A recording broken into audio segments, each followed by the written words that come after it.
আসসালামু আলাইকুম। সোহেল, এতে এই সামনে এটা তো ইন্ডিয়া, তাই না? হ্যাঁ, এটা ইন্ডিয়া। এটা তো ইন্ডিয়া, তাই না? তা আসলে আমরা বহুদিন ধরে কবর খুঁড়ি, কিন্তু ভারতের পাশে কখনোই কবর খুঁড়ি নাই। কিন্তু আজকে যেন আমরা একবার ভারতের একদম কানায় কানায় এসে, কান্দায় এসে আমরা কবর খুঁড়ছি, তাই না? তা সত্যিই আজকে খুব ভালো লাগছে যে আমরা ভারতের পাশে এসে কবর করছি। ওই যে বিএসএফ গুলো দাঁড়িয়ে রয়েছে, বিএসএফ এর টং দাঁড়িয়ে রয়েছে। আমরা মনে করলাম মনে হয় বিএসএফরা আজকে আমাদের কবর করতে বাধা দেবে, কিন্তু আজকে আমাদের কোনো কিছু বললো না। শুনছি এই জায়গায় আসতে দেয় না। আমরা আজকে কবর করছি, তারা আমাদেরকে কিচ্ছু বললো না।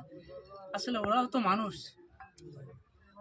আহ, এখানে কবর করতে এসে খুব ভালো লাগলো, এখানকার পরিবেশটাও খুব ভালো, তাই না সোহেল? আচ্ছা।